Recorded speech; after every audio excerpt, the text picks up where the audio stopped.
Hello viewers, and welcome to the Shunned Experience channel. I'm delighted to invite Kim Silvio from the JW Watch team onto the channel. How are we doing, Kim? Good. How are you? I'm very good, thank you. It's an absolute pleasure to get you onto the channel. The main reason we wanted to get you on, we've got a sort of a topic of discussion I don't think's had probably the right amount of coverage I think it deserves. I mean, there's a vast array of topics to discuss when it comes to Jehovah's Witnesses, but I think one I wanted to home in on was the role of women in the organization, and are Jehovah's Witnesses a male-dominated organization? I don't think a lot of people have gone there. So I think there's quite a lot to get through. And obviously, you being an ex-witness and an ex-sister, you're sort of the perfect candidate really for that. So before obviously we get into sort of the articles and the scriptures and things like that, what would your opinion be if someone was to ask you that question? I know, I think we know the answer, but I thought I'd ask you it anyway. I would be saying 100% it is a man's world in the organization. Absolutely is. And I think at the start of it, like any meeting or any talk, it's always good to get the Bible open. So look no further. I shall open with a scripture. And just to be clear, no head coverings are going to be asked to be worn in this video, Kim, because this is kind of a teaching assignment, so I'm not going to ask you to put a head covering on. But thank you. I actually left mine at home. I didn't bring it with me, so that's lucky for me. I mean, what's Jehovah going to think? I may get pulled in the back room for not having it with me. There you go. Well, if I could ask you to read the scripture that we've just highlighted, which is Colossians 3 verse 18, I think this would be a good place to sort of start the conversation. Absolutely. So it says, you wives, be in subjection to your husbands as it is becoming in the Lord. Can't even read it. It makes me so cranky. It's traumatic having to read scriptures, isn't it? Yes. I mean, just looking at it, it's a very short and sweet scripture, but I think the main word in there obviously is the be in subjection. I think it comes with, it's quite a loaded statement. Sort of, what would you, as a sister or as a wife in the organization, how would you perceive that kind of scripture?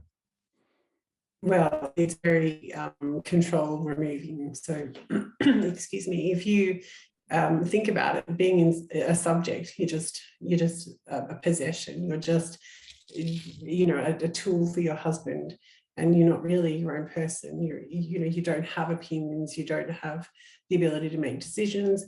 You don't have anything. You've just got whatever your husband says, that's what goes. And it's very disempowering for women. And for me, it's extremely disempowering to think that even if, we knew better, or if we had good ideas, it really came down to our husbands, men, elders, that kind of thing. It was pretty, you don't realize over the years how much it chips away at your self-esteem. Wow. I mean, a good place to start obviously is that scripture as well. But if you look at the organization, one thing that's always stood out to me is the members of the governing body. To this date, they've never had a female member. There currently are no female members on the governing body. I think it's interesting how women can be members of the anointed. So they've got the heavenly hope, but none of them actually on the earth are part of the governing body, which is quite interesting. What are your thoughts on that? It's something that I've thought about a lot, actually, and it really confuses me. I don't think anyone's ever questioned it, because we just are so used to, being a male-led organization.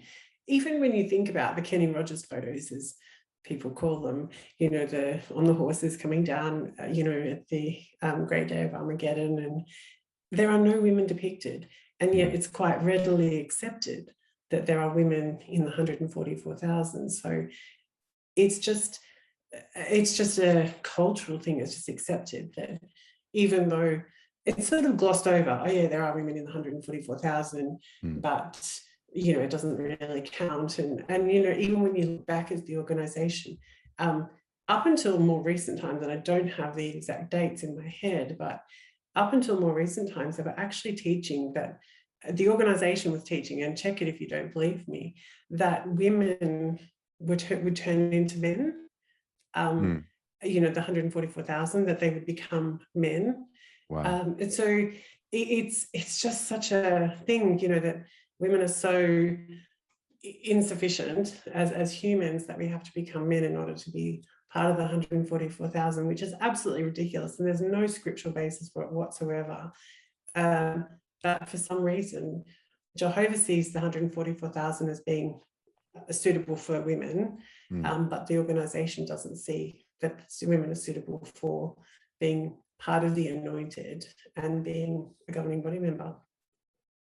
It's quite shocking, really, when you think about it, because as somebody, I mean, I grew up obviously as a Jehovah's Witness, and I think until you take yourself out of the organization and you step away from it, you realize the imbalance. You know, even just on a local level, apart from ministry and very small talks these sisters can do, there's not really a lot that they do or actively can do in the organization. A lot of it is controlled by men. And I mean, growing up, it felt like, apart from being pioneers and doing the small talk assignments, you know, sisters would primarily be required to do the majority of the cleaning in the Kingdom Hall. I mean, brothers do that as well, but you know, if there's any tea making or cake baking and things, it's very, I wouldn't say, I don't know whether demeaning is the right word, but it just felt like this is the role women have and that's all you can do kind of situation. Well, it's subordinate. It's you know, it comes down to that scripture that we read about subjection. We're subordinate. We're not. We take instructions. We don't give instructions, and we follow the lead. We don't take the lead. We don't. You know, we're only good at certain things because we're emotional, and I accept the scripture about the treasured vessels and that we're weaker. You know, that's fine, but that doesn't mean that we don't have valuable things to contribute in an organization. So, I mean, I think that it's very, very, very demeaning to women to think that all we're good at is looking after children, cooking food, holding a mop, cleaning, that kind of thing. It's very misogynistic, very antiquated thinking. Yeah, it kind of feels like, you know, you've got the gender roles assigned to you, to be honest. It doesn't feel, I think religion as a whole has an issue with the role or the way they view women. I think throughout history, for thousands of years, throughout many faiths, generally women are second-class citizens. And it'd be interesting to find out why, but that's another subject. I mean, we're just dealing with the Jehovah's Witnesses for now. But even, you know, going right back to like Charles Taze Russell, you know, he was very abusive towards his wife. And I think over the decades, it's like you said, it just feels like it's gender roles are just assigned. It's like, well, this is what sisters can do. This is what you do. This is what the men do. We do all the, you know, we have the position of authority in the congregation. We do all the teaching, you know, and then if you were to take on those kind of, I mean, I know we joked about it earlier, but if you were to take on those kind of assignments in the 21st century, you have to put a covering over your head because it's respectful to Jehovah. It's like, well, how does Jehovah actually view women by the sound of it? You know, what a head covering does, you know, I never understood that one really. To be honest with you, I think it's just it's a physical acknowledgement that we are inferior. You know, I'm covering my head to, you know, like to hide myself and to, you know, show that you are dominant to me. it's an outward expression. It's not just I can say I'm acknowledging my husband is in the room and I'm going to say a prayer. I have to physically show that I am dominated by somebody. Being submissive, yeah. And it's really sad. I hate that. And being, I don't know if you know, but my husband was never a Jehovah's Witness. And I didn't know that. So, being an unbelieving wife, having an unbelieving husband, there were times where there wasn't a brother there. My husband didn't want to say the prayer. So I had to, even if there were lots of sisters and children, boys that were unbaptized, I would have to do that. And it was always such a spectacle. And I got used to it, but it was embarrassing, and it created a lot of questions. And even for me to then have to say to a child, well, my husband is not a Jehovah's Witness and he's in the room, and so we have to show respect. And well, why can't he say the prayer? And it just, it's really demeaning, and it's uncomfortable, and it's a reminder to the women in the room as well that we are, second rate, and it's sad. It's really sad. I mean, how long did you spend in the organization? So I learned the truth when I was in high school, so probably 13, 14. I got baptized when I was 23. I would have gotten baptized earlier, but I was pregnant with my daughter, and so I had her, and then 5 months later I got baptized, because it's not really appropriate for a pregnant lady to get baptized, if you know what I'm saying. According to the brothers, it's just not the thing to do when you're in that state, if you know what I mean, because being in that state is kind of a problem. And so then I stayed in until I was just shy of 40. So I've been out for 3 years. So I'm 43 now. So I was baptized for nearly 20 years. But I've known the truth most of my life. Yeah.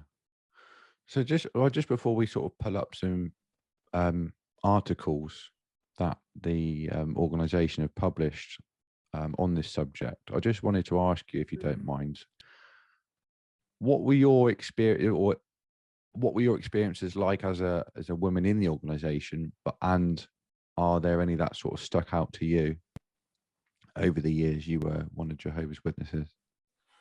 Yeah, look, there were always things, I've thought about this a lot, where I'm a lawyer, and when needed, my skills were utilized by the organization, branch office, different things. But when my skills weren't needed, woman, know your place. I was very much put back in my box. And even when you were doing something that is in your profession, you would always have to answer to somebody who wasn't necessarily had any qualifications or knew anything about. You'd have to explain to them what you were talking about, so that they then could explain it to another man. It's so frustrating when you're like, why am I telling you? Why can't I just talk to that man over there and tell him? But no, I had to tell this person, who then took credit, which take the credit, that's fine. But why do we have to be hierarchical? Why do I have to talk to you and then you go and talk to him? Am I not, can I not have conversation with that person? Like, is it really that difficult? Yeah. That was my biggest thing. It was always a bit frustrating. And the other thing is that, when people would ask for your opinion and you'd give your opinion, and then they would sort of, if they didn't agree with you, they would then, okay, little lady, back in the corner. It was sort of, you were put as if you were emotional, or you didn't understand, or and it was just the way that you were. When I need you, you're fine, but as soon as I don't need you anymore, off you go, back in the corner. That was, you kind of, it really affected my self-esteem a lot. Yeah. I mean, it's not a difficult one, but obviously as an organization, it's Jehovah's Witnesses aren't sort of physical towards women, say other faiths are, but it's more emotional and psychological damage, I think. Big time. Something that sort of sticks out to me, and that never occurred to me until obviously I had to go through a judicial committee, is something like that for I mean, we're going to come on to it anyway, but for a sister or a woman to go through a judicial, or someone who is trying to report allegations of child abuse, to sit there and have to give quite graphic, intimate details to generally 3 older men must be quite a difficult thing to do. I mean, it was difficult enough for me to do, to talk to 3 men about it, but for a woman to do that, I think must be quite even more damaging and difficult to do, which I think in the age we live in, I think obviously the ARC did go into it about their investigative procedures on child abuse, and the role women could play in helping and making it more comfortable for victims of CSA. I mean, that was back a few years ago. Yeah, 2015. But even, apart from these elders being men and being older, quite a lot of the time you've grown up in that organization, and these elders are like your uncles, and they're like family members, and some of them may well be grandparents, grandfathers, blood uncles, uncles by marriage. A friend, like your friend's dad, I know of a case where this person was actually, it was their best friend's dad as an elder. Imagine having to tell a relative very close, someone that's known you since you were a baby, or your best friend's father. It's not, you can really guarantee that father is not going to want you to hang out with their daughter anymore, because if they know certain details that you may not really want to share publicly, it's very awkward and extremely uncomfortable for women. And I mean, this is a whole different subject, but the whole judicial process, and I just completely disagree with it. It shouldn't happen. It's very, very traumatizing.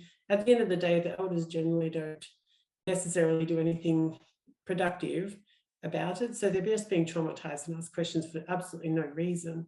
When they're expecting the elders to care for them. And, it's a cultural thing in the organization that we do expect that the elders will sort it out and fix it for us, which is a product of their doing. It's not our doing. They made it the culture that way. And when they don't, and you've put yourself through that trauma, I could only imagine how heart-wrenching it would be, and just completely abusive again. My personal opinion, I don't think judicial committees should happen when it comes to anything to do with CSA or crimes, offences, sins relating to children. So, but it is, and I don't think the organisation understands the mental impact that has on victims and their families and friends. Well, that's another topic of discussion I think I will bring out eventually. We want to go into is how Jehovah's Witnesses, or the organisation / the governing body, portray or their views on mental health. I don't think they fully grasp how much of an issue it is. I mean, in this country alone, like, it's the biggest killer in men under 40. And, I think talking about mental health, it's just read more articles or read the Bible. I think trying to seek professional help, if there's any ever talk of having to seek professional help, or like you said, reporting things to the authorities and bypassing the judicial committee, they just don't do that. They it's all handled internally, like we know. And when the professionals need to be involved, it's it's very controlled. And then, like you said, it can be extremely damaging emotionally, and for people, but especially I think for women, because you've got that, like we've just read that scripture, women are sort of second-class citizens. They are to be submissive to their husbands. Men have the final say in all decisions, you know, so it's a very light word to say it, but it's a very demeaning way for, or demeaning environment for women to be in. And then if you do suffer abuse, or you've got to go through the process of a judicial, like it was difficult enough for me as a male member of the organization, but for women to sit there and sort of to talk about intimate details to three men they might know or not know so well is it's a very barbaric way of doing things with absolutely. And you know, something that I didn't appreciate until I've come out of the organization is the lack of education that a lot of women do have. Obviously there's multiple, and I mean men do have this issue also because of the doctrinal teaching of the end of time, and that we don't need to worry about secular, you know, just get a job and that'll do. You don't have to have secondary or tertiary education. But I also find that a lot of women have been, I don't know the quite correct term, I don't want to say naive, but I think they've got a worldly naivety. A lot of women have gone from being in subjection to their fathers to being in subjection to their husbands. And so their dads have done everything for them. They've thought for them, they've made decisions for them, they've assisted them with everything, and then they get married, and then they've got a husband who makes all the decisions. And, you know, and a lot of women just don't understand that you can go to the police. And I know it sounds ridiculous, but it's a fact that women don't understand how to report crimes. So they go to the elders with the expectation that this is all going to be sorted out, and presumably that, you know, the right things will happen for them.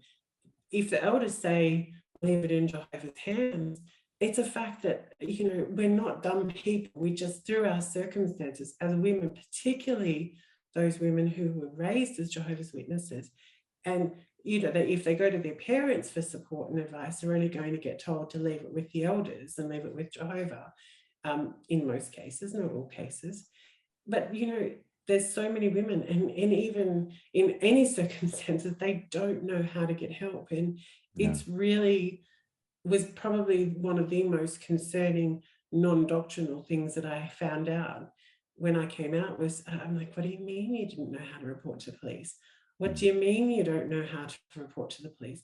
You know, I've had cases where I found current child sexual abuse cases or CSA cases, and or you know, matters that need to be reported to police, and it's as simple as, you need to report this to the police, and they're like, how do I do that? And it sounds ridiculous, but it's a fact. Women, they don't know how to apply for tax roll numbers. They don't know how to, all sorts of things, but it's just really bothersome, particularly where there's abuse involved of any description, and women don't know how to get help, and they rely on the elders to walk them through that. And then when they tell them, you know, leave it in Jehovah's hands, they don't know. It's just the biggest cop out, isn't it, that one? I can't stand they don't that know. one. Well, that's it. The elders have spoken. He's a man. I listen. I don't know what to do anyway. Like, so it's really, really wrong. It's wrong. So they handle it internally, do their bit to protect the brand of the organization so it doesn't get exposed, and then it's, well, just leave it in Jehovah's hands, really, isn't it? So and I think that's a lot of women are what so used to being told that. So it's you don't even know where to start with it, to be honest, about how, you know, the child abuse situation is. I mean, I know a lot of religious organizations have got issues with CSA, but at least the Catholic Church have put their hands up and admitted they had an issue, and they've trying to change some of their policies. But since the ALC videos were released, you know, it's like six years have passed, and as far as I'm aware, nothing's been done about it. They've had some recommendations, but I don't think a lot's been done about it. I think it's the attitude of the governing body is quite astounding, to be honest. The level of arrogance of just, you know, I know obviously Jeffrey Jackson appeared on the trial, but other members of the governing body can pull legal loopholes to deflect from sitting under oath. You know, they kind of just have this arrogance about them that they use the law to suit them when it needs to, you know. Yeah. But then when the boot's on the other foot and they're violating some basic human rights, they are destroying families, people are dying for refusing medical treatment, not reporting child abuse to the relevant authorities. I mean, that's a big part of the reason why I left, amongst other reasons, but I couldn't be part of an organization that treated children this way. But I just wanted to pull up some articles, actually, now that we've kind of got a basis for the conversation. Sorry, just before we move on, I did want to make an interesting observation that has only just come to me very, very recently, like in the last couple of days, because of a separate issue regarding the law. So the biggest issue is the clergy penitent, I can't say that word properly, privilege, and, you know, and the Jehovah's Witness organization utilizing the legal loophole. The thing that I think that we've all missed in this is that they're not an organization that is controlled by Caesar's law. They're controlled by Jehovah's law. And I find that it's something that's, like I said, excuse me, it's a very, very new thing that I've been thinking about. But why do they, you know, like if they're being asked to provide information about child sexual abuse or anything to do with, you know, abuse-related issues, shall we say, why is it that they don't rely on the scriptural principles that they say they rely on? They allow the clergy penitent privilege to be their excuse not to comply. Why not comply? It's not scriptural. The Catholic Church rely on that as their argument. Ultimately, the privilege came from the Catholic Church and, you know, confession to priests and whatnot. Why would the organization rely on something from, you know, Babylon the Great? I find it really interesting.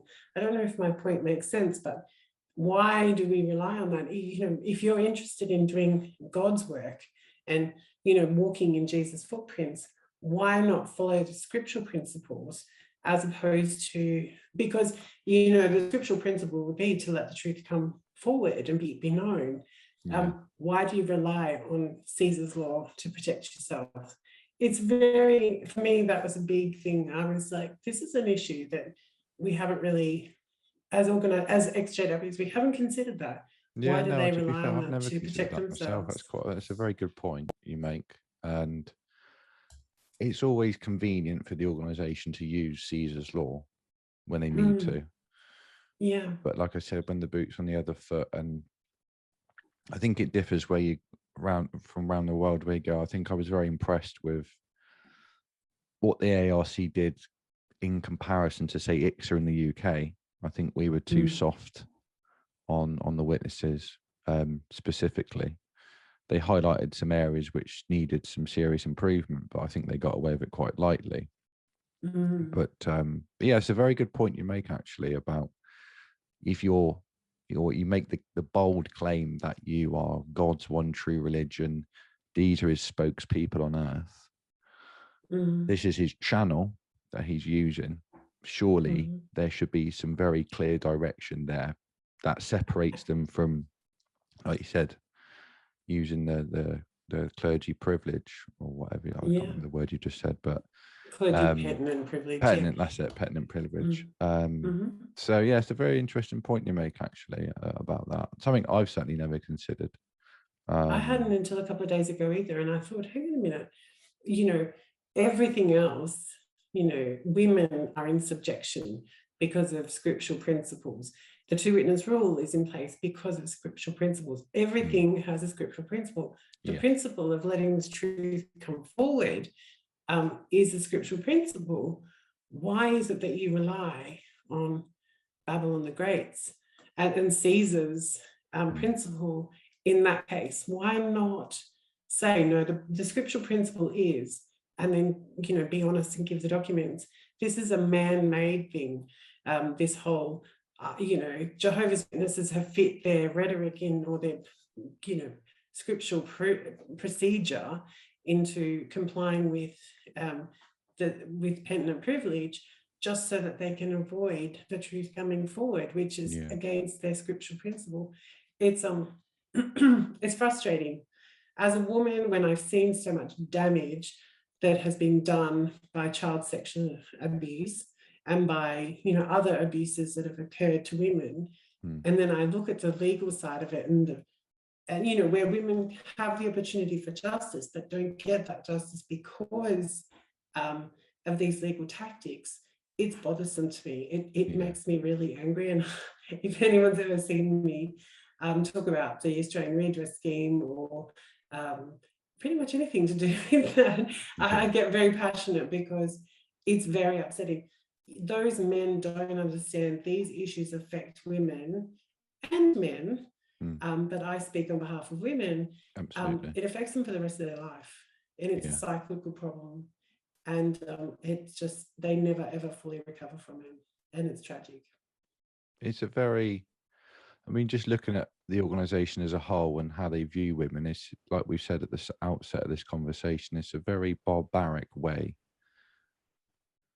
and very demeaning way, you know, to view women. And you'd think in the 21st century, you know, society's still got a long way to go, I agree, but they are making progress compared to even 100 years ago.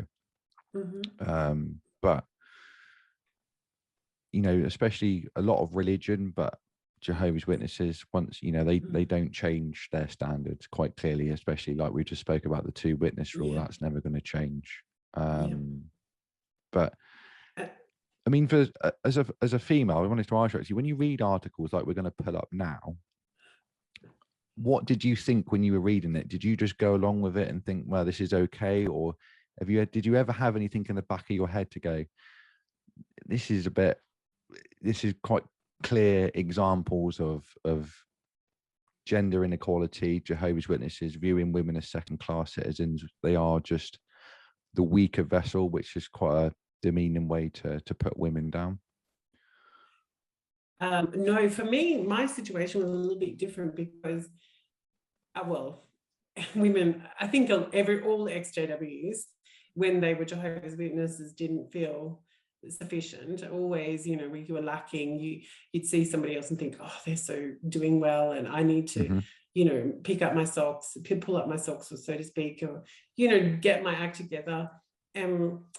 But as a woman who was in the organization with an unbelieving husband, obviously there was a lot of pressure from, you know, family, like, sorry, not family, they're my family, my spiritual family, my, you know, brothers and sisters and the elders, to try and, you know, continue to win your husband over without a word. And so when articles about being in subjection to your husband and, you know, being a good wife and all of those sorts of things, I would go to extreme levels to be like hyper vigilant in taking notes on, you know, what I could do better as a wife and as a mother. And, you know, it didn't matter how good I was or wasn't, it was always about what I can do better. So when I read those articles, it was always, I was taking it personally, you know, I was taking it on board, and, you know, you need to do better, you need to be better, you need to, you know, be in subjection, be very careful in what you say and how you say it and your tone, and,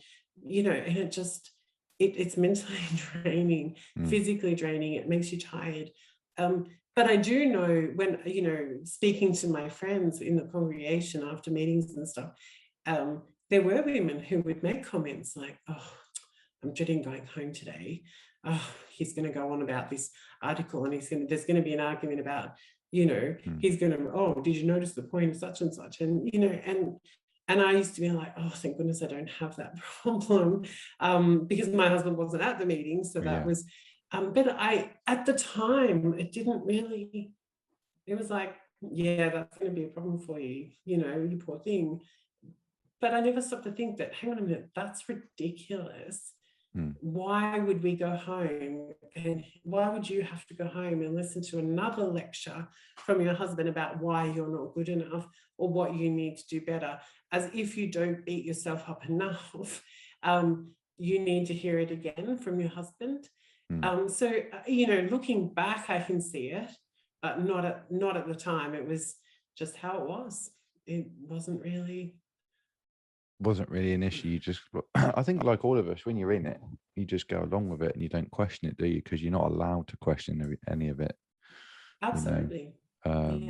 Whatever the belief or policy is, because if you do, then you're deemed an apostate, and nobody wants to be deemed one of those. But and nobody wants to be deemed a bad wife, or a wife that's not submissive or in subjection to their husband. Nobody wants that title. So no woman that I ever knew or know now, we didn't want to bring, because ultimately if we were not in subjection to our husbands, that reflects poorly on our husbands, and people will think badly of our husbands, and as wives we don't want that to happen. So we used to just put on a front and a face, and everything's fine, and we'd act a certain way, almost a bit like a Stepford wife, just to make our husbands look better, because we didn't want them to look bad before the elders or Jehovah, or that it's a very much a judgment thing. Women get judged if they're not in subjection to their husbands. It's a fact. It's just literally just brought an experience to mind, actually, because there was a family in my congregation that I grew up in, and he was a nice guy, to be fair. His wife, whether you call her outspoken or not, I don't know, but her kind of personality trait would be, if she's got an opinion on something, she'll leave it there. And there's nothing wrong with that, because men do that as well. That's not the point I was trying to make. But the way she was, if she saw injustice, she would speak up about it. Or if she wasn't happy about something, she would speak up about it. But the way she acted actually hindered her husband becoming an elder for many years. And I heard rumblings around the congregation, because he was a ministerial servant for years. He could have qualified as an elder with the age.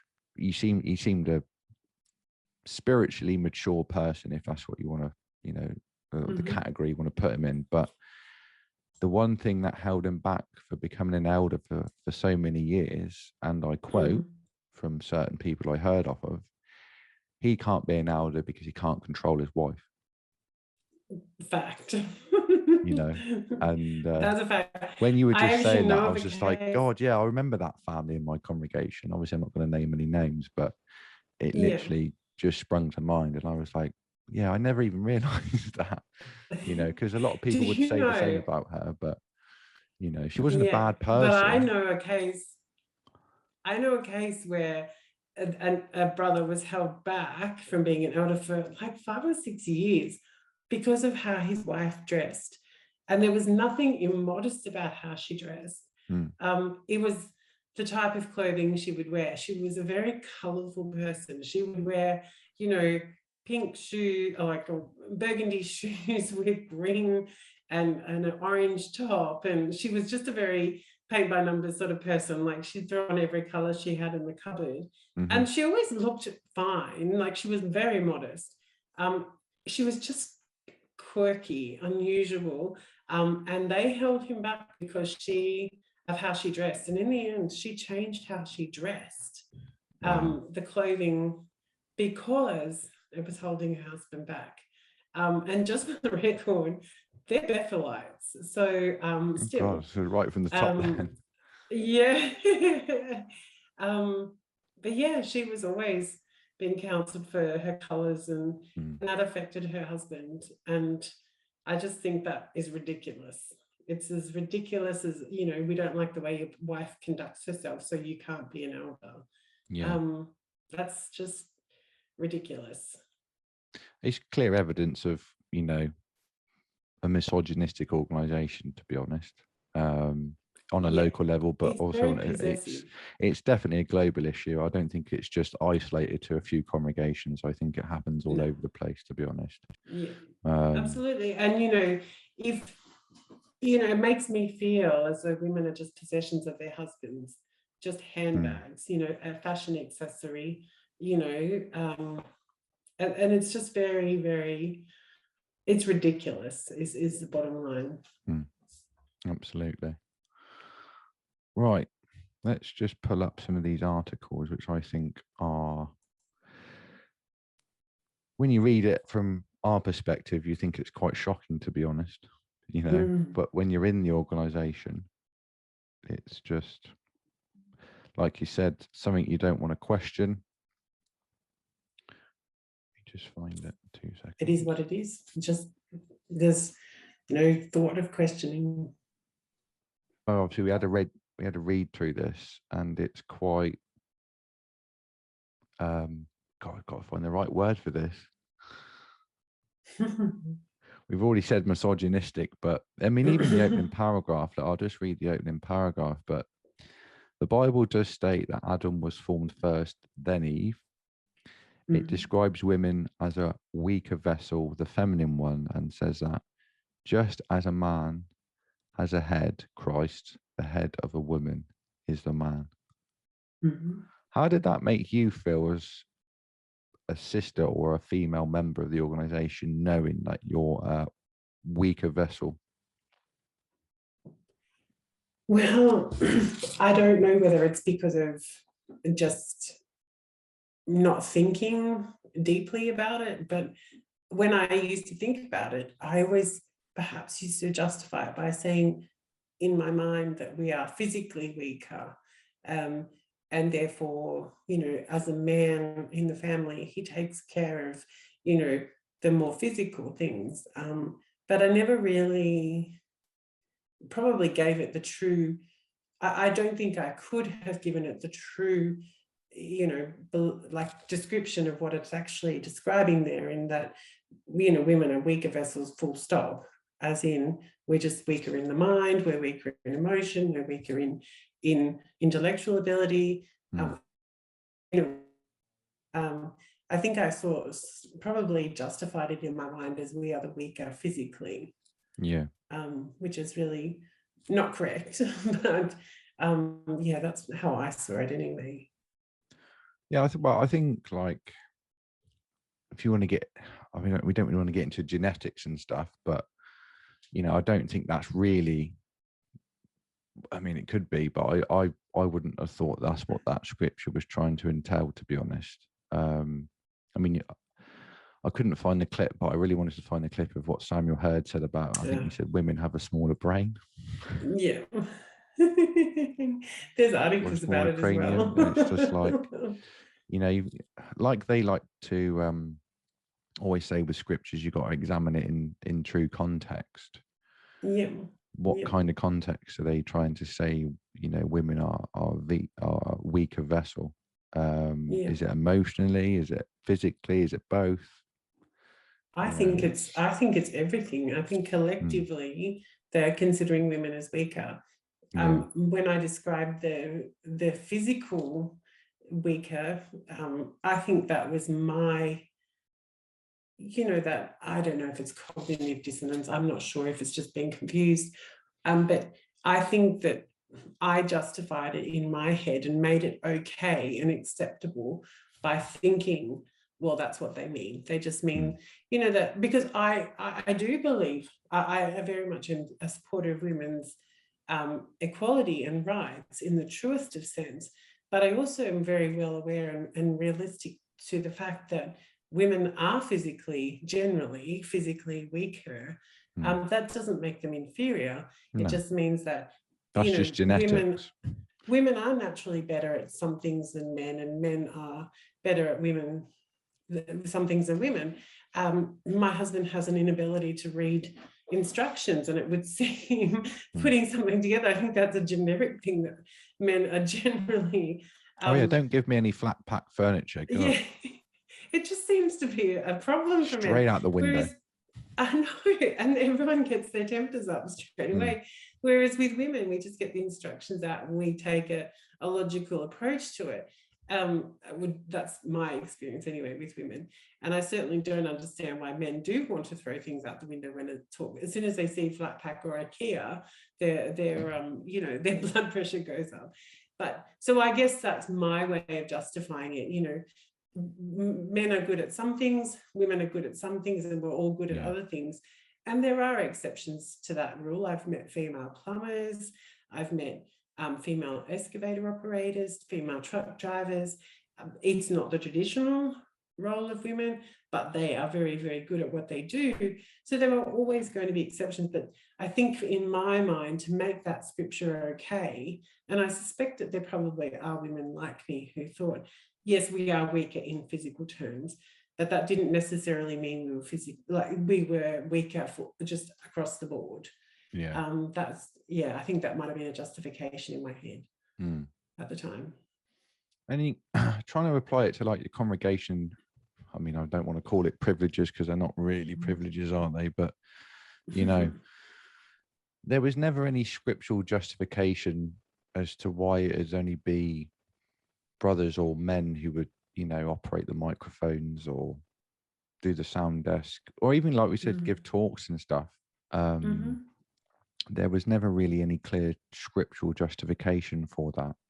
And no one's ever really questioned it in the organization, to be fair. It's kind of just like, well, this is what men do.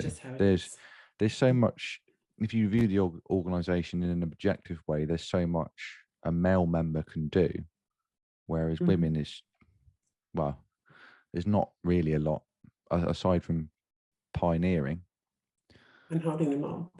Yeah, holding them up and baking a cake. And minding the children. Yeah, it feels like, in a figurative way, it feels like a lot of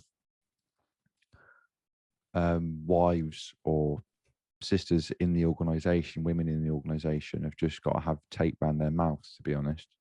It's like, you know, you got to be careful if you speak out, because I would always, when certain sisters in my congregation would speak out about certain things, I would hear brothers recall the experience of Miriam.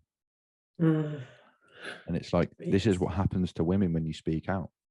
And it's like, it doesn't matter whether it's a male or a female speaking out. It's like, if there's something not quite right, or there's a bit of injustice there, it doesn't matter who speaks out. But if it comes from a female, it's like, well, Miriam got struck with leprosy, and basically trying to insinuate to certain sisters, well, you're lucky that Jehovah doesn't do things like that anymore.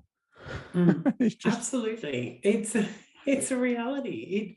It really is. And, you know, just, you know, as you mentioned about the situation with women not being able to participate much past a mop, a broom, and pioneering, you know, there are circumstances that I've personally been in where, you know, the midweek group witnessing has only been women.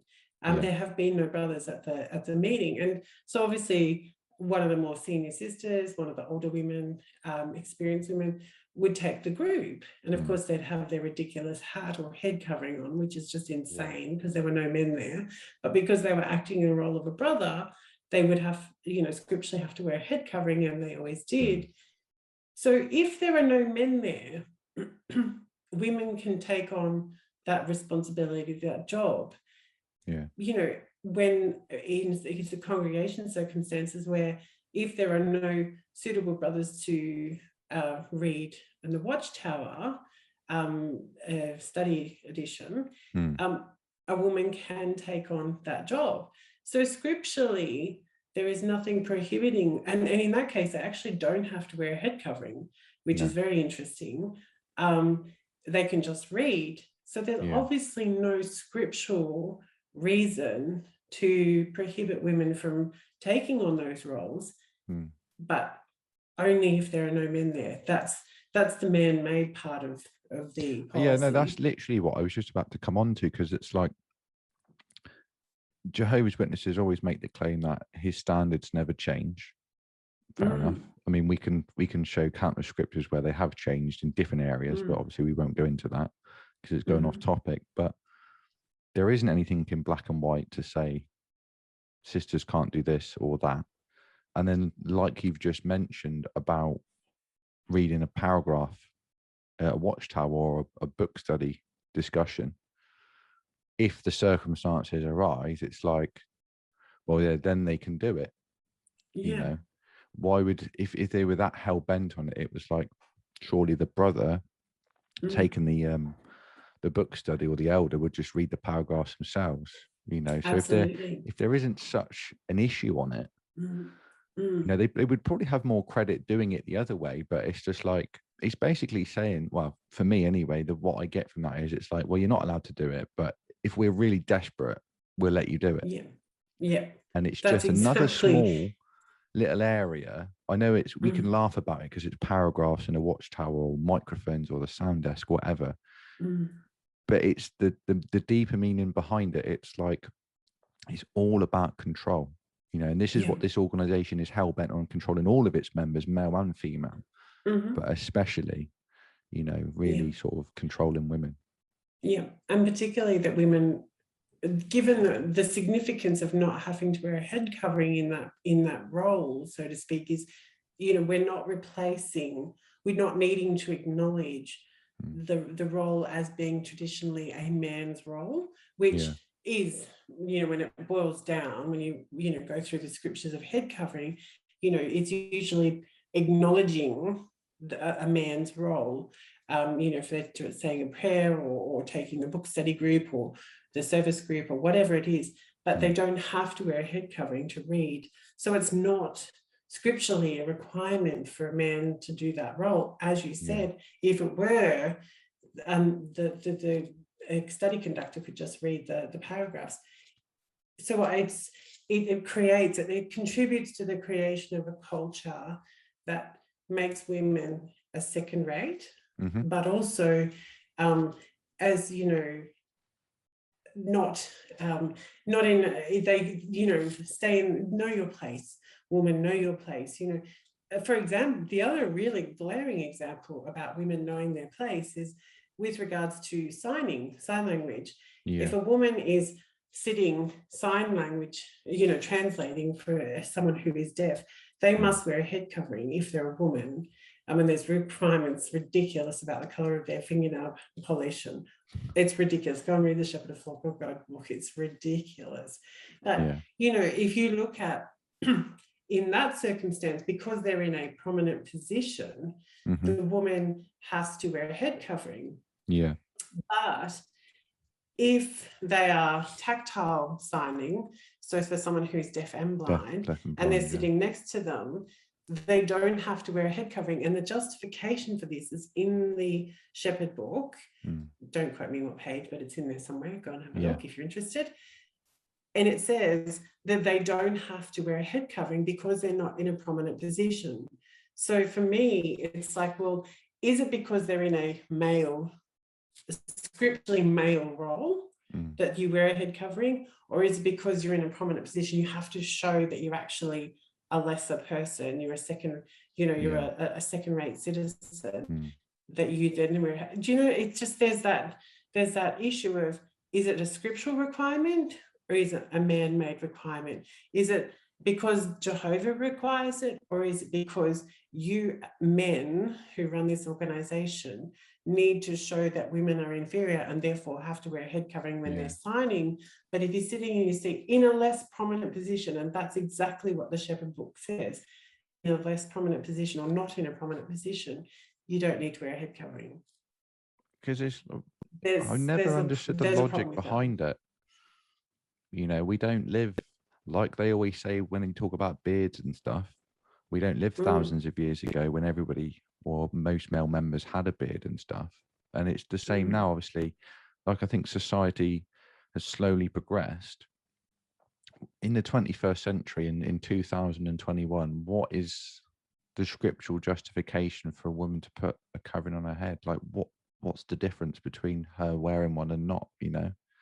It's not, not a very... it depends on what rules you're following. You know, you can go the scriptural line, and there are scriptures that justify it loosely. But then if you read the Shepherd book, they say it's because you're in, you know, you don't have to wear one if you're not in a it's very distorted, isn't it? It's like, so are you finding a scripture to justify what you want? You want to have women in subjection. You want women to, you know their place, and to be less prominent than the men. Yeah. So you're dragging those scriptures, or is it just simply, as you said in the Shepherd book, because you're not in a prominent position, you don't need to wear a head covering? I truly have a problem with their motivation for women wearing head coverings. I really do. I think it's just ridiculous. I know in many other religions who also follow the same Bible, where women give prayers during church services where there are men and women there.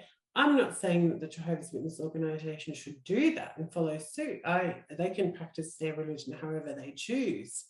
But I do think that when it comes to, the blanket, women must wear head coverings when it suits them. Women cannot hold a microphone. Women cannot read from the watchtower. There are accountants that I know in the Jehovah's Witness organization, and one of them particularly, her husband is the accounts clerk. I can't think, he's an elder. She does the books for the organization, but he's the account servant, and he can do this work. She does it for him behind the scenes, does all the book work and the banking and everything. So she's actually the one with the skills, but he's the one with the title. Why? What scriptural basis is there for women not to be able to take care of the books? It says that women can't tell men what to do, and they can't teach. Doing the accounts, women do the accounts. It's a fact. They actually do it. I know that women do a lot of that stuff, but their husbands or, the male, their fathers or whoever actually take the official role, because women can't hold the official role. But there's no scriptural basis for it. It's just the culture, and all of this, the more you add, the head coverings and the positions, and I know that, some women are like, I'm glad I don't have to read because I don't want to. But, there are women who would contribute and would want to do things like that. And there's self-confidence. It affects, you're just lowly. You're just a woman. Like, who cares? It creates a culture, and I think it very much has in the organization. What would changing topics slightly away from head coverings, I think another important area to sort of tackle is dress and grooming. So it's very black and white for male members of the organization, what to wear and what not to wear. It's suit, tie, make sure your hair is neat. And your pants are not too tight, because, Well, yeah, don't wear tight pants, because that would be very, very homophobic, to wear tight pants. Or sorry, homosexual, to wear tight pants. But genuinely, it's quite simple for a male member of the organization. As a ex-female member of the organization, how did it feel,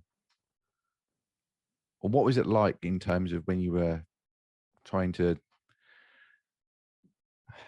wear what you couldn't wear, or what way did your hair, your makeup, because obviously there's a lot more areas or avenues to go down with women and what they can and can't wear. How did it feel when you sort of had to tackle that issue as a Jehovah's Witness? It's a nightmare. I've never ever run a poll on it, but I would, if someone said they don't know somebody who has been spoken to about their dress and grooming and what they're choosing to wear, or they have personally been spoken to about their dress, I probably would go close to saying, I don't think you're thinking about this hard enough. I honestly believe that you either have been spoken to as a woman, you've been spoken to about your choice of clothing, or someone who has. And probably someone who has on multiple occasions, or you have been on multiple occasions. And I'm talking years worth of, with women, it just seems that you can't really ever get it right. It's always very subjective. You're always going to get an elder who has an opinion, whether it's scriptural or otherwise, a local thing where you'll get a brother. I know that there are congregations in your part of the world where spaghetti straps, other thin little strap dresses, are not acceptable. In Australia, it's not as strict in that regard, but the length of dresses and your bra strap was showing, just ever so slightly in a dress for 1 second, and that's not appropriate. Like, really? Come on. I've literally had a sister who she had a jacket, but it had an open heart shape at the back, and you could see a small portion of her back, and she had taped with double-sided tape. Women usually know what I'm talking about. She double-sided taped her bra to the top of her dress, and it obviously over the day, she was at the assembly, standing up and sitting down in the chair, as the dress had moved a little bit. And when she was leaving to go home for the end of the day, an elder in our congregation pulled her aside and said to her, "Don't ever wear that dress again. It's inappropriate to show your underwear." I'm like, are you serious? I wish a man would wear some of the clothes that we have to wear for a day, and not have a minor wardrobe malfunction, if you want to call it that. It's just insane. And as a mother, my daughter is 20 now, but when she was sort of 13, 14, 15, it was just very, very stressful trying to find age appropriate outfits for my daughter that covered past her knees, covered her top, covered her shoulders, covered her back, wasn't too tight, but that she would actually wear because she didn't feel like a grandma. I mean, she's young, she wants to wear, nice clothing.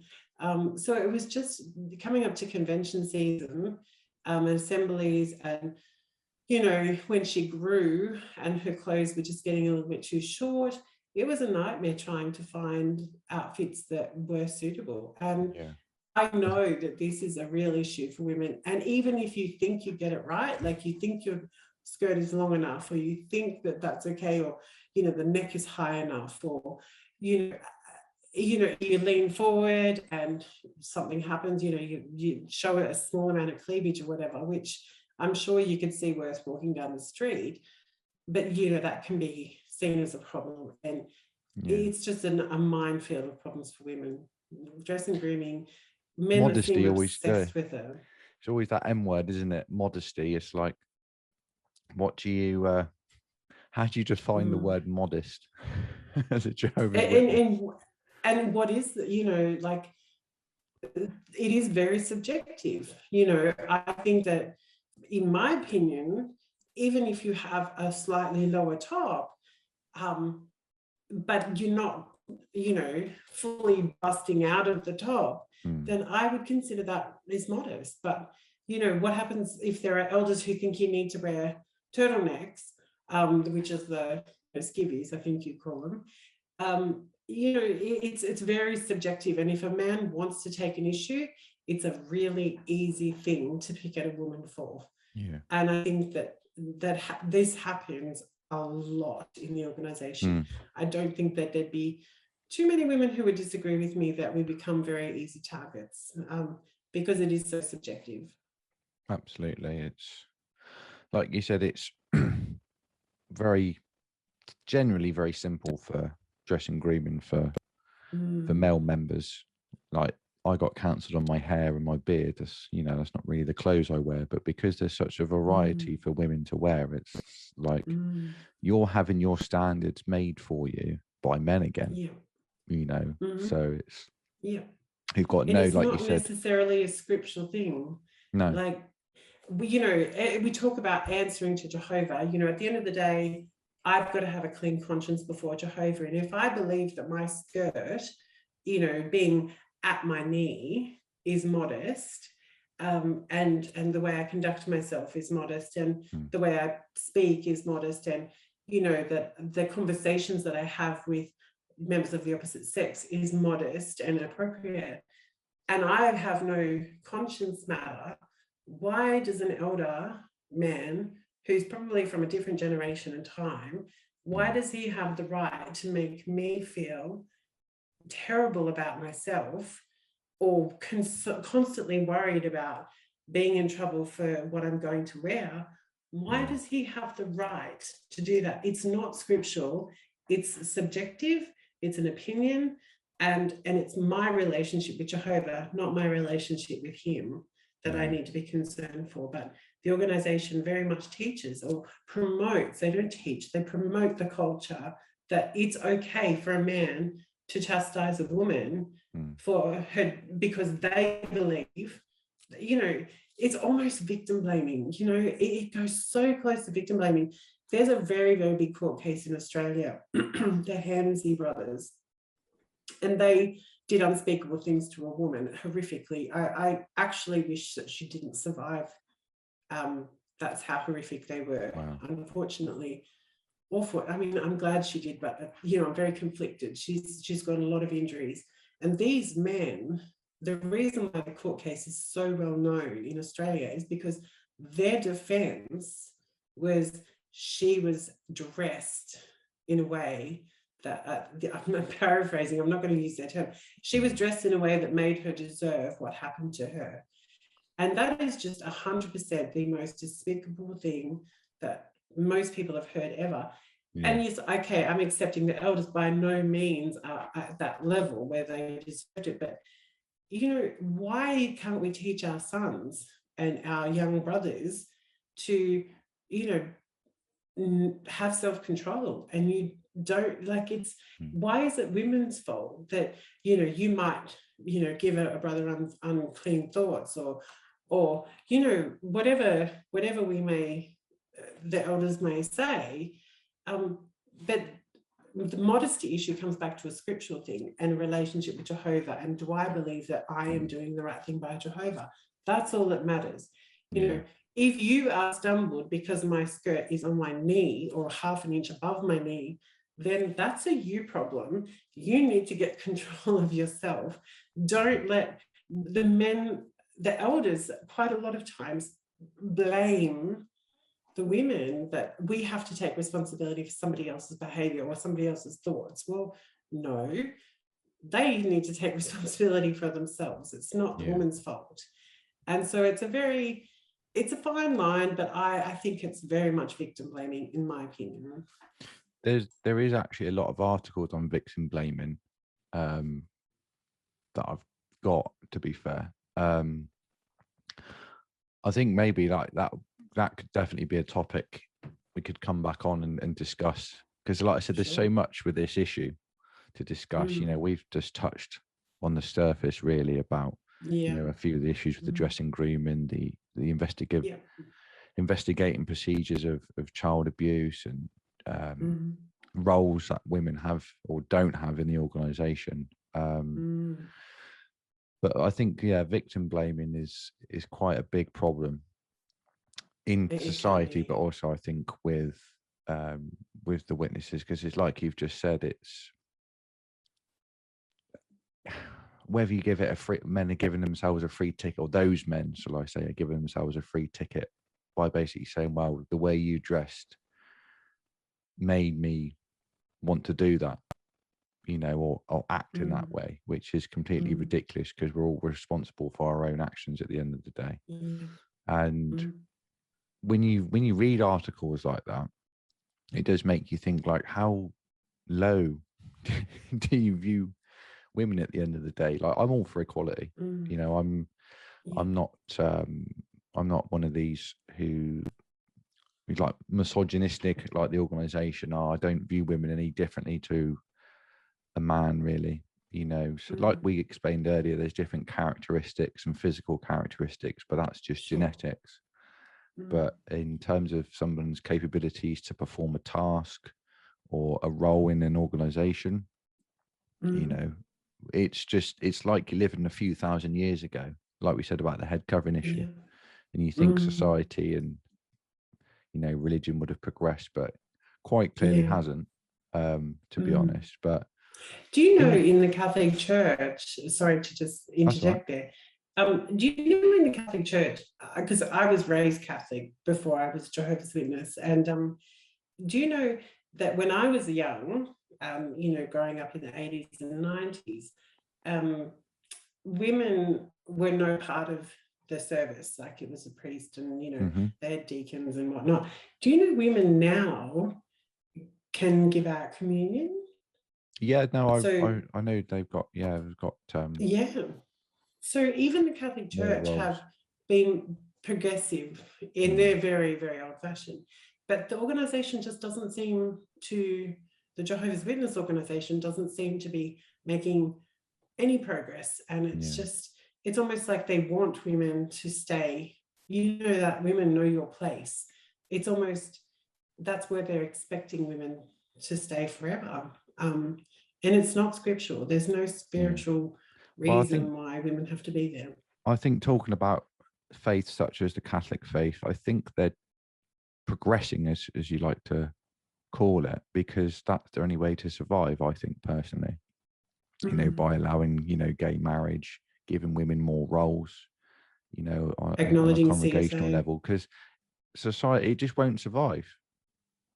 You know, so it makes you think, if Jehovah's Witnesses aren't willing, not that we're telling them to change their standards, but it's like we're, you know, or we're constantly evolving as a species and as a society about what's acceptable and what isn't acceptable anymore in certain areas. But, you know, are they going to, is it going to be the downfall of the organization?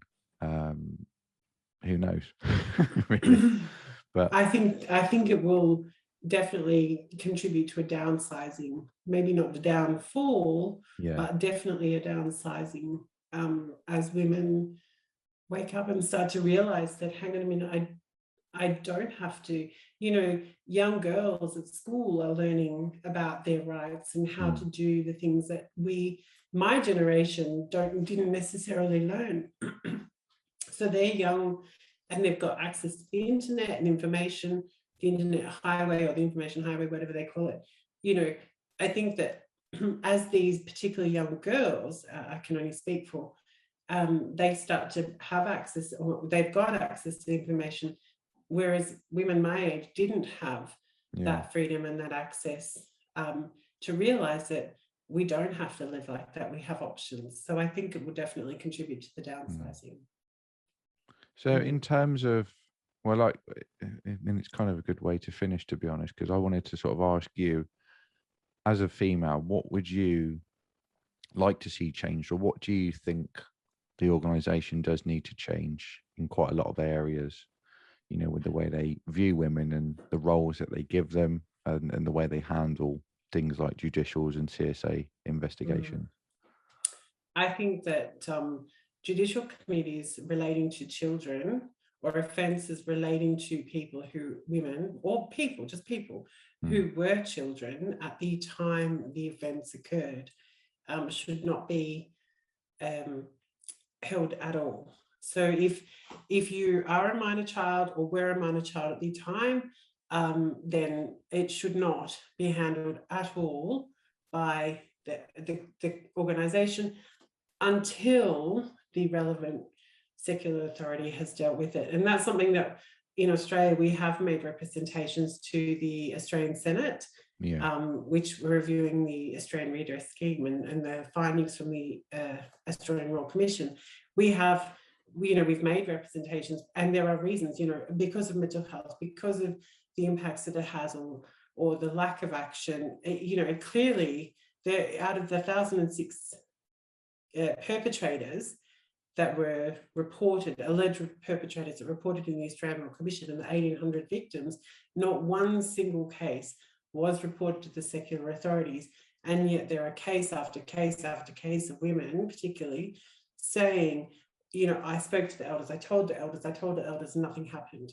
So, and they're then further traumatized by that process. So that's a massive thing. I cannot see a scriptural reason why women cannot have, you know, be the accounts clerks or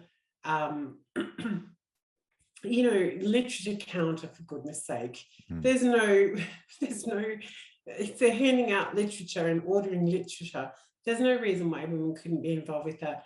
Why they couldn't be watchtower, you know, readers, microphone attendants if they want to be.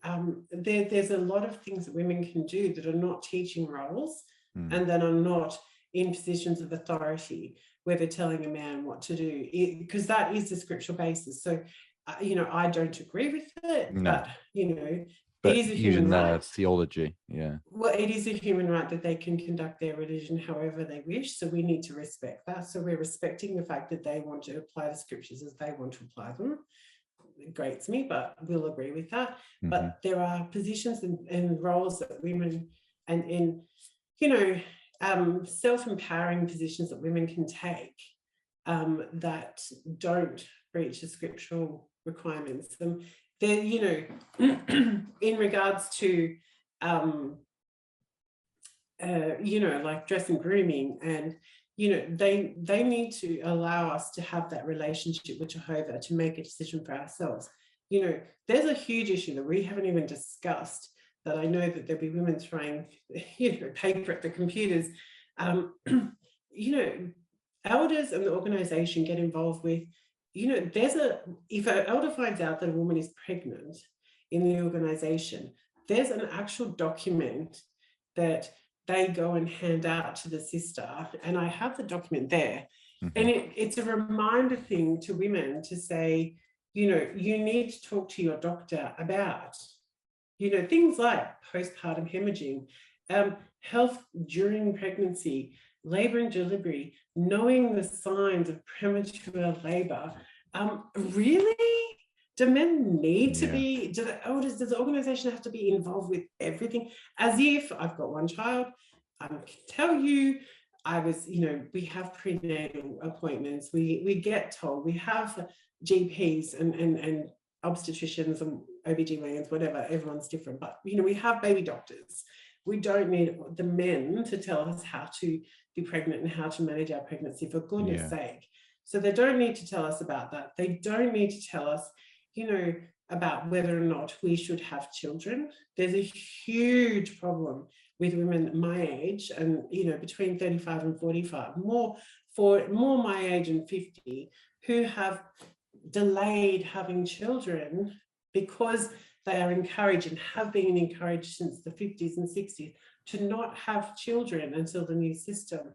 They've woken up, realized the new system's not coming, and now they're left childless and beyond their childbearing years reasonably, or they've remained single and they're not in a position to have children. So, you know, these men do not understand how heartbreaking that is to a woman to be childless when they want to have a child.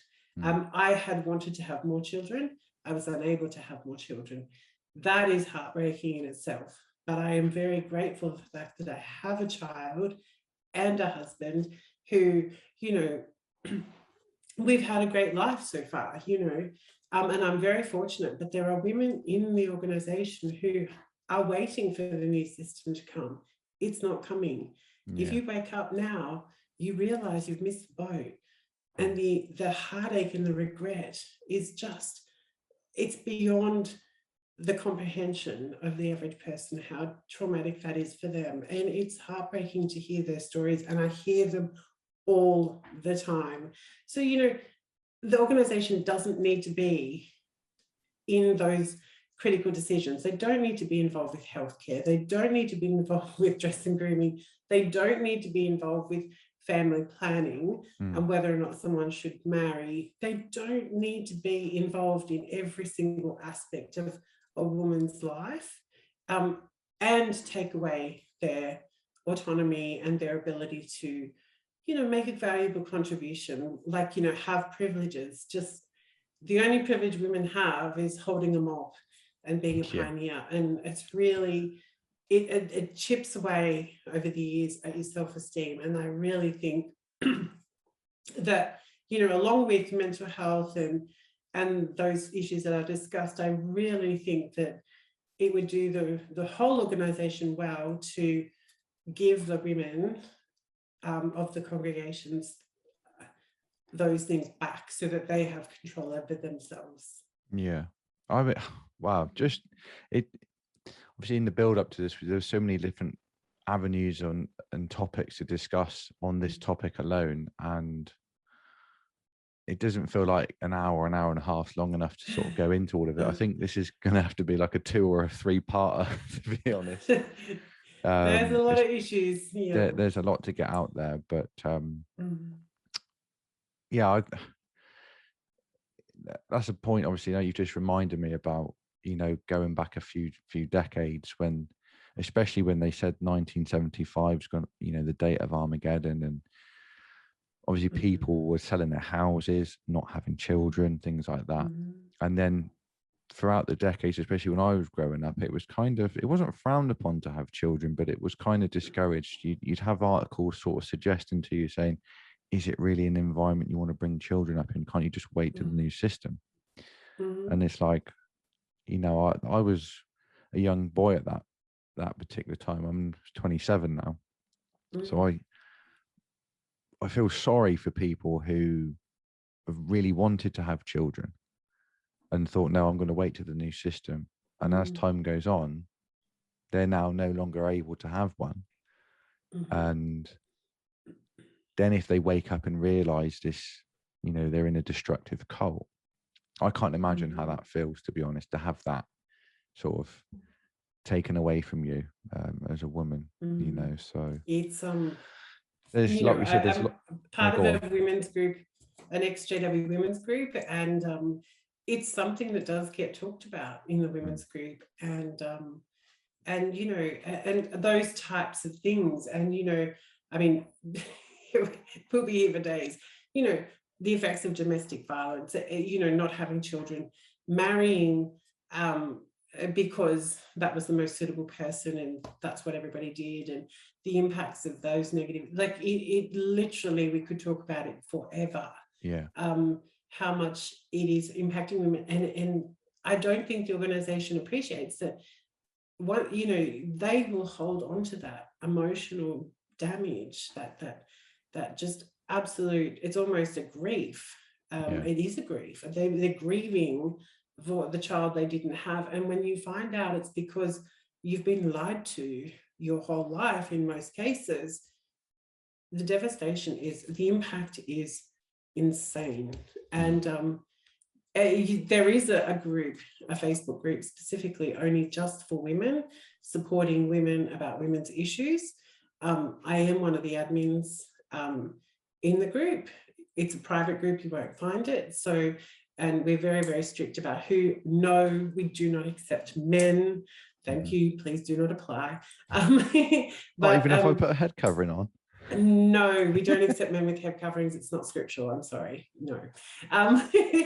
But we do. And the reason why we have this group is specifically because the organization hasn't addressed issues specific that only women really truly get, because they've been through it and they've felt the emotional impact that other women have been through, and we're empathetic about, you know, our circumstances are slightly different, but the impact is exactly the same. If there are any women watching, because we don't advertise the group and it's not talked about, they can contact myself or Irene Shea, SHEA. Irene, we're both Australian, but the group is international. We have moderators around the world, you know, because it is an issue. There are, like you said, we could talk about this over 3 or 4 episodes and still not talk about everything. Yeah, I'm just grateful for the opportunity to be able to come and speak about some of the issues that affect women, because it is something that I think, because mostly the activist community is men, and they don't understand the issues from a woman's point of view, and they don't even, through ignorance, not through a lack of want, they just don't understand how these issues impact women, and so it doesn't get talked about. So I'm really grateful for the opportunity, and I'll take the opportunity at any time to advocate on behalf of women, because it is a real serious issue, and it's an issue that affects us for the rest of our lives. You know, it's not just something that we can get over. No, there's so much, cases. like every person who goes through that journey, whether you're male or female, there's a lot to uncover and unpack mentally and emotionally with coming out of the organization. And then there's so much, you know, you've got we've all got different belief structures and world views on how life came into existence and stuff. So you have those issues to deal with. You could have shunning to deal with. But there's so many different issues when you step yourself away from the organization. There is a lot wrong with the organization and what it does to people. And this is one of them. And that's why I felt, in my small time being on YouTube and following, you know, I've been following XJW activism for a long time because it's helped me massively. I just felt like it wasn't an issue that hasn't been covered too much, so I wanted to give it a bit more exposure. And like I said, I think this is probably going to be a 2 or a 3-parter. The way it's, you know, like you said, there's countless issues I think that that women have had to deal with and are dealing with on the way out of the organization.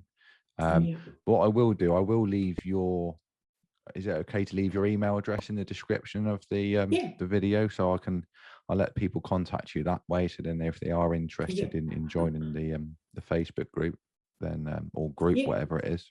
They can just contact me at Kim, Kim at jwwatch.org. There you go. That's not a problem at all. No, I'll leave that in the description anyway.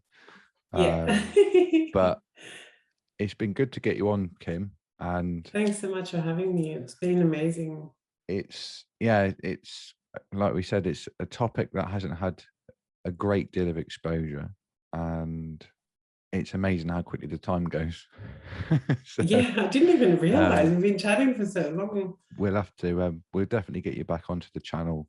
I think this is going to be sort of like a little mini series in itself, I think, personally, but it's been great to get you on. Thank you for making yourself available, and please like this video and please subscribe to the Shunned Experience channel, and thank you very much for watching.